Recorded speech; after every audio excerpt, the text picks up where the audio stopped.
नमस्कार मित्रों। भीम भाष्य ये मेरे ऑडियो वीडियो पॉडकास्ट सीरीज में आप सबका तहे दिल से स्वागत है। भीम भाष्य इस दृक श्राव्य श्रृंखला में डॉक्टर बाबा साहेब अंबेडकर जी की जो बहुआयामी प्रतिभा थी उसके 25 पहलू, उसके 25 आविष्कार मैं आपके सामने सादर करने जा रहा हूं।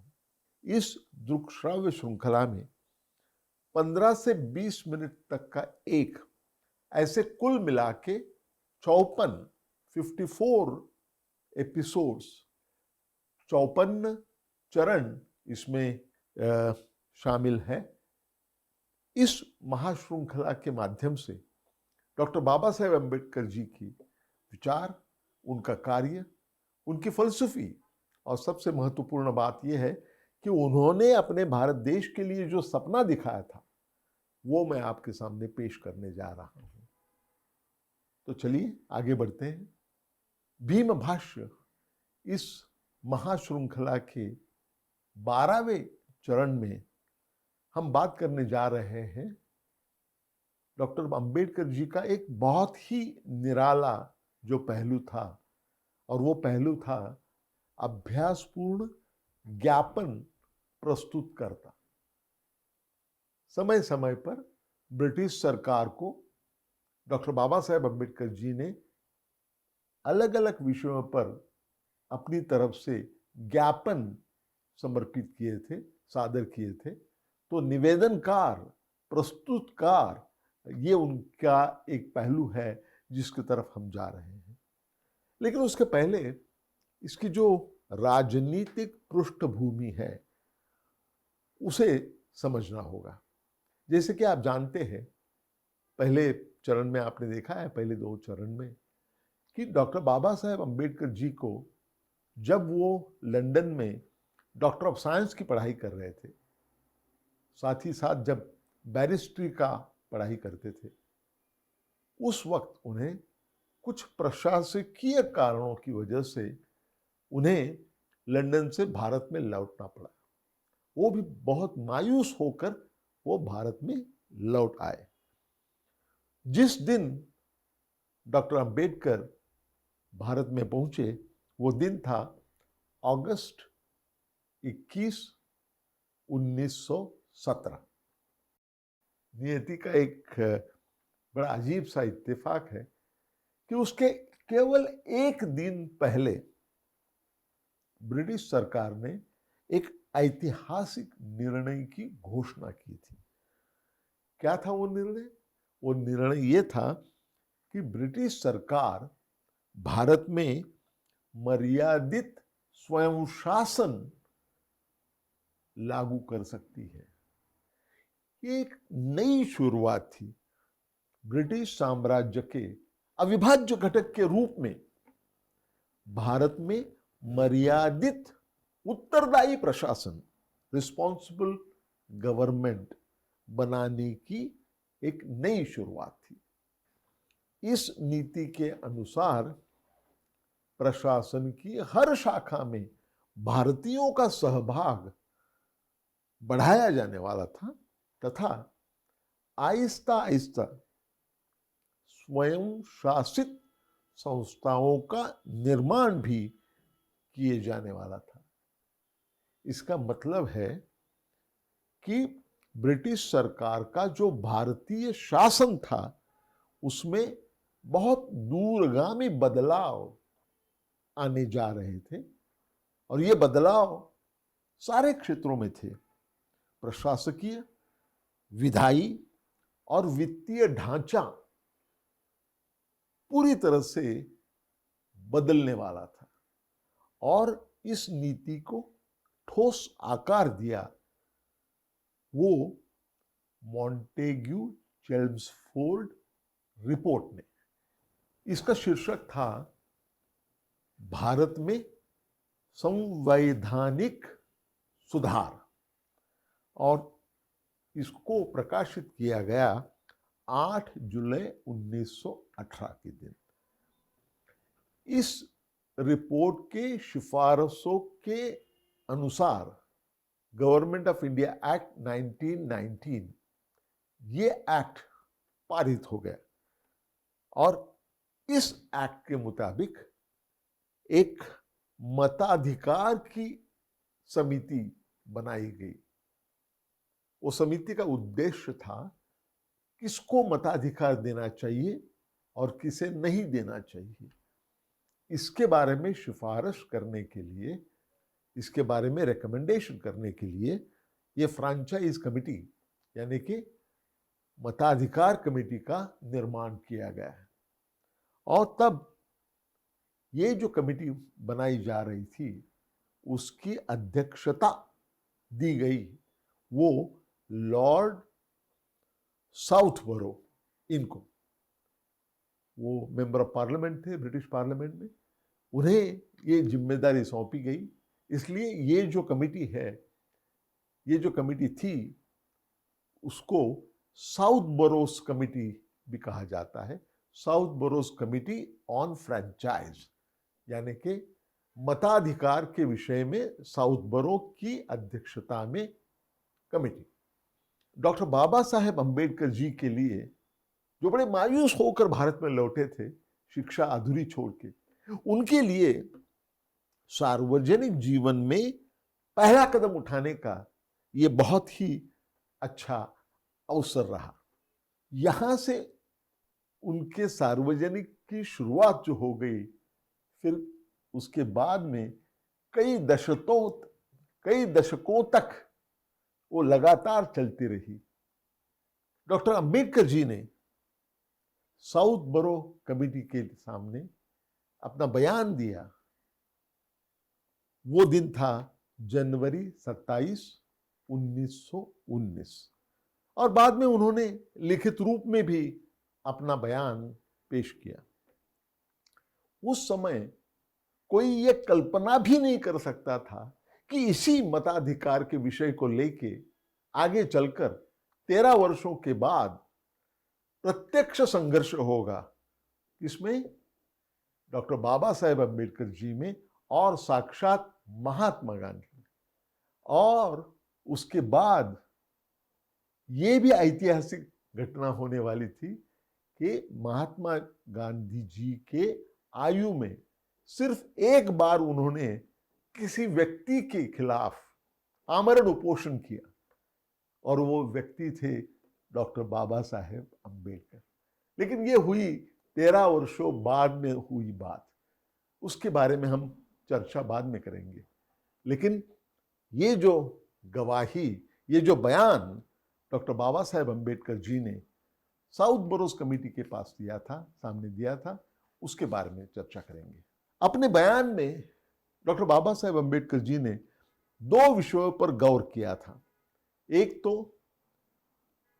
मताधिकार की व्याख्या क्या होगी, किसको मताधिकार मिले, किसको मताधिकार नहीं मिलना चाहिए, मताधिकार देने के निकष क्राइटेरिया क्या होने चाहिए, ये पहला इशू था। और दूसरा इशू ये था कि स्वतंत्र मतदार संघ चाहिए या तो संयुक्त मतदार संघ चाहिए, आरक्षण के साथ संयुक्त मतदार संघ।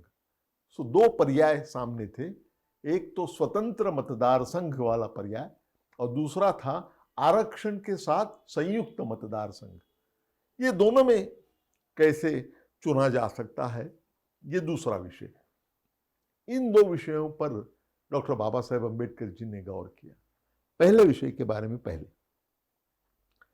जहां तक मताधिकार का विषय था, बाबा साहेब अम्बेडकर जी का कहना था कि ये कमेटी ने मताधिकार की जो योजना बनाई थी, उस योजना के अनुसार अस्पृश्य समाज को बड़ी तादाद में मतदान करने का कोई अधिकार नहीं होने वाला था और उसकी वजह से अस्पृश्य समाज जो था वो उल्लेखनीय राजनीतिक ताकत बनकर उभर आ नहीं सकता था। इसका कारण यह था कि मतदान के लिए जो निकष बनाए थे, जो क्राइटेरियन बनाए थे, उसमें एक था संपत्ति संपादन। डॉक्टर अंबेडकर जी ने कहा कि जो अस्पृश्य समाज है, इन्हें संपत्ति हासिल करने के सारे तरीके इनके लिए रोक दिए गए हैं, और अभी आप कह रहे हैं कि मतदान के लिए उनके पास संपत्ति संपादन किया होना जरूरी है। एक तरफ आप उन्हें संपत्ति का संचय करने से रोकते हैं, और दूसरी तरफ आप मतदान के लिए संपदा का होना, संपत्ति का होना, माल मत्ता के पास होना, ये निकष लगाते हैं। ये बात ऐसी हो गई, ये बात है जख्म पर नमक छेड़ने वाली बात के बराबर है। ये डॉक्टर बाबा साहेब अम्बेडकर जी का कहना था। डॉक्टर बाबा साहेब अम्बेडकर जी ने स्पष्टीकरण दिया कि अस्पृश्य समाज के लोग इतने दबे हुए हैं कि उन्हें अपने आप पर भरोसा नहीं है, उन्हें अपने आप के शक्ति का एहसास नहीं है, राजनीतिक ताकत का एहसास नहीं है।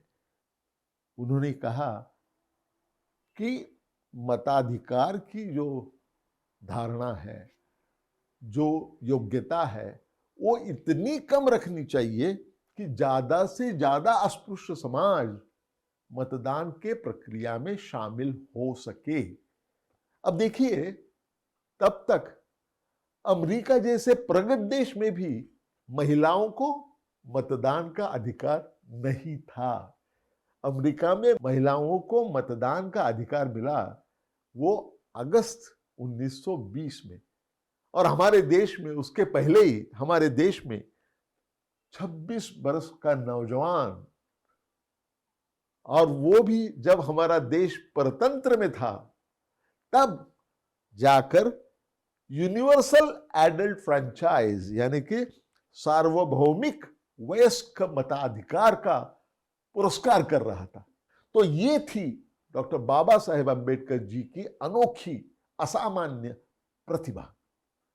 अब देखिए कि उसी दरमियान जनवरी 1919 में डॉक्टर अंबेडकर जी ने टाइम्स ऑफ इंडिया में उपनाम लेकर एक खत लिखा था। उपनाम क्यों लिया था? क्योंकि उस समय वो सिडनेहम कॉलेज में प्रोफेसर का काम करते थे, इसलिए अपने नाम से वो लिख नहीं पा रहे थे, तो उन्होंने उपनाम लेके एक पत्र दिया। क्या था वो पत्र में? उन्होंने इस पत्र में कहा था कि स्वराज्य ये जन्म सिद्ध हक है, केवल ब्राह्मणों का नहीं, ये अस्पृश्य समाज का भी, अछूतों का भी उतना ही जन्म सिद्ध अधिकार है जितना ब्राह्मणों का जन्म सिद्ध अधिकार है। आगे चलकर डॉक्टर अंबेडकर जी ने उस लेटर पत्र में कहा था कि जो उच्च वर्णीय है, जो आगे बढ़ गए हैं, उनका यह कर्तव्य है कि वे पददलितों को सिखाए, उन्हें सयाना करे और उन्हें ऊपर उठाए। ये उनका कर्तव्य है। ये डॉक्टर बाबा साहेब अम्बेडकर जी की भावना तब थी। दूसरा जो विषय था, जो कि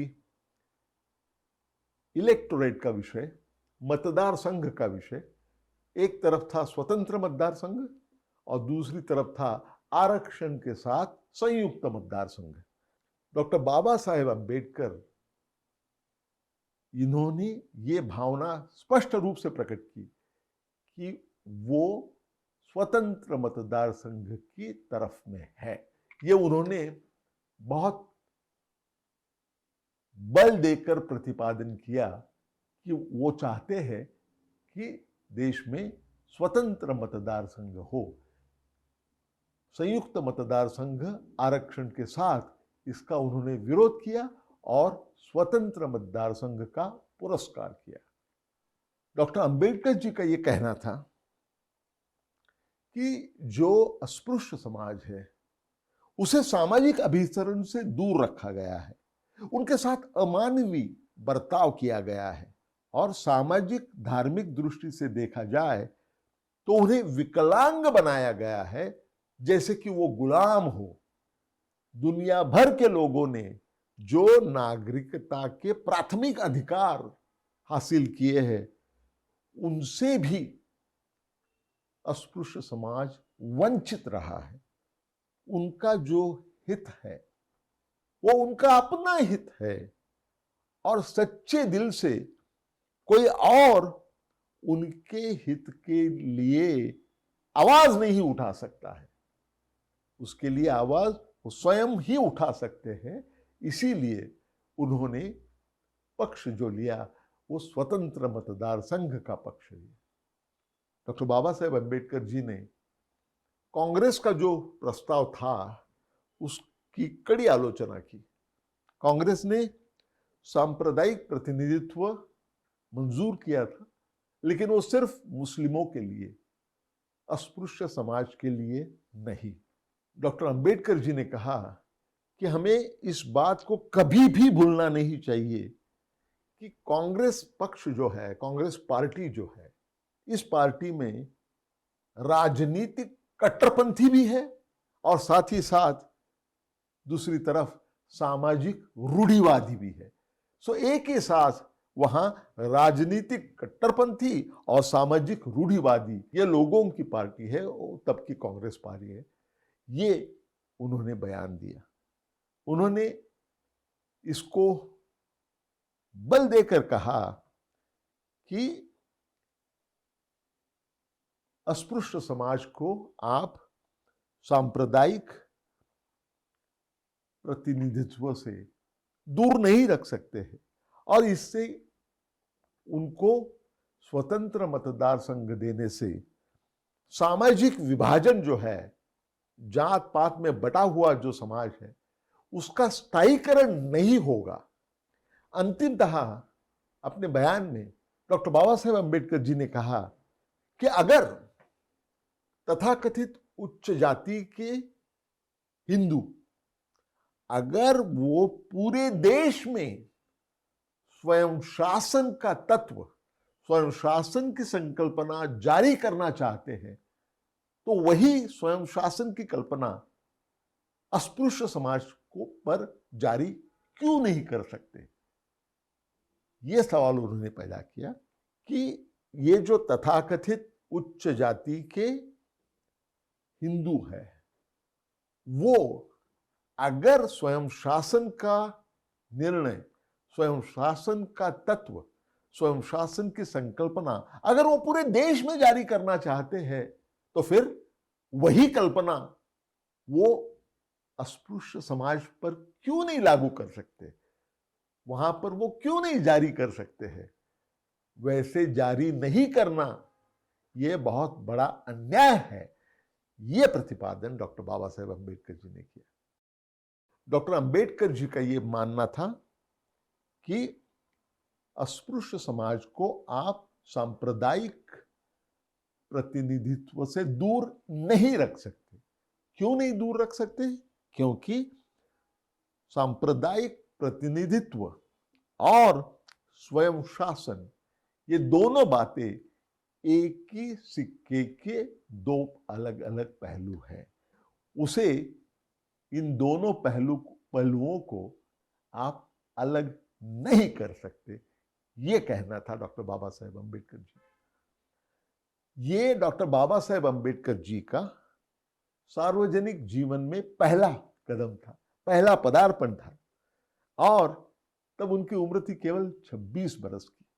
लेकिन इतने कम उम्र में भी उनमें जो असाधारण क्षमता थी उसका दर्शन हो गया, और आगे चलकर ये असाधारण, अन्य साधारण प्रतिभा और क्षमता, उसके बाद में आज तक जो भी संविधानिक बदलाव हमारे देश में आया, उस पर पूरी तरह से छा गया था। ये हम देख रहे हैं।